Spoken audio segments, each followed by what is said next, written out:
Welcome to the Stevenson High School 46th Credit Unit. School District 125 maintains a strong commitment to success for every student. A component of this effort is our dedication to substance abuse prevention. The 46th credit is one of the strategies we use to provide all Stevenson students with coordinated substance abuse awareness and prevention education. The unit consists of information on the topics of alcohol, nicotine, prescription medications, and illicit drugs. While most Patriots participate in this unit during their Stevenson health class, we offer this electronic version for transfer students and those with special circumstances. It should take approximately 15 minutes and will include several questions for you to answer along the way. So please pay close attention to the material as we go. To start, let's identify a few key terms that will help us as we move forward. Experimentation refers to first-time use and/or experiencing the effects of drugs or alcohol. More regular use occurs after experimentation. This may include using on weekends. Use can be either in social situations or alone. Daily preoccupation is when someone uses substance often or even every day. Their life changes and starts to revolve around use. This may mean that the majority of their friends use, and a significant amount of time is spent thinking about using, seeking, or obtaining the substance, and using and recovering from the effects. At this stage, the person may no longer have an interest in activities or people that were once important to them. Addiction chemical dependence is when it becomes necessary to use substances just to feel normal, function, or relieve withdrawal symptoms. If they abruptly stop using, they may experience withdrawal symptoms ranging from headaches and irritability to much more severe symptoms which require medical intervention. Recovery is an intense process in which an individual stops using and learns to live life without drugs or alcohol. It requires a complete overhaul in many behaviors and relationships. During recovery, an addict can experience periods of irrational thinking and may have a strong urge to return to using behaviors. During this time, they can seek assistance with a mental health or behavioral health professional through a rehab facility or in outpatient services. They may also find like-minded individuals in AA, NA, or other similar 12-step programs. In each of these interventions, they will be encouraged to seek out non-using friends and end relationships with those who continue in active addiction or other forms of substance abuse. Without these interventions, they are more prone to relapse.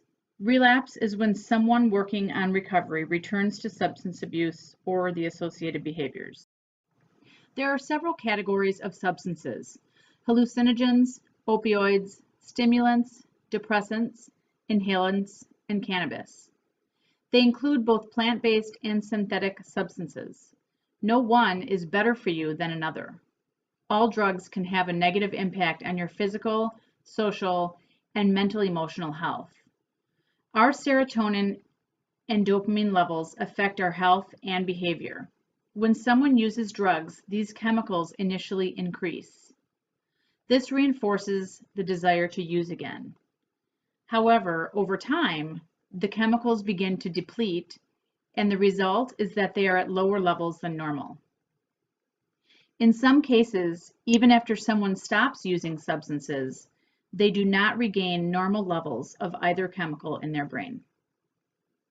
Alcohol and drug use that begins as a teen can cause permanent damage to the brain's ability to plan, recall, and access information. Specifically, alcohol and other drugs can have a negative impact on white matter, neuron connections, memory, and learning because the teen brain is still developing. Research shows that the younger a person is when they start drinking or using drugs to get high, the more likely they are to become addicted. That is why Stevenson High School and its students believe that substance abuse education and prevention needs to be an important part of our curriculum.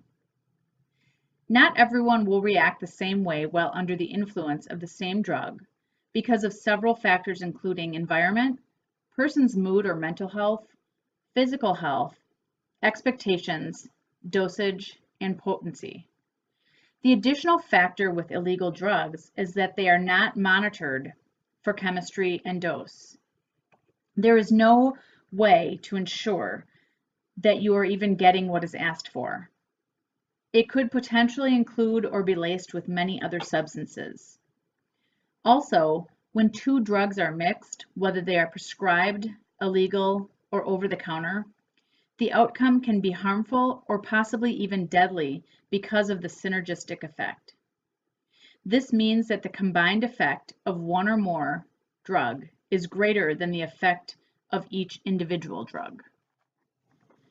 You probably already know that smoking and tobacco use is one of the most preventable causes of disease and early death that is estimated to be responsible for over 1,200 deaths per day.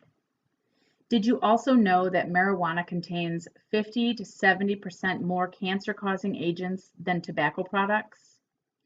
Some teens mistakenly think that it is safe because it is plant-based, but they forget that tobacco is a plant too. Marijuana is a completely different drug than it was in previous decades due to a significant increase in the amount of THC.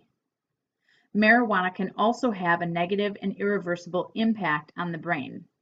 It negatively affects mental health, motivation, brain development, and athletic performance. It has even been shown to decrease IQ by up to 8 points. Though Illinois allows for medical marijuana through the Compassionate Care Act, the guidelines are very strict. There is no such thing as a prescription for marijuana because the American Medical Association, FDA, and the federal government do not recognize marijuana as a medication.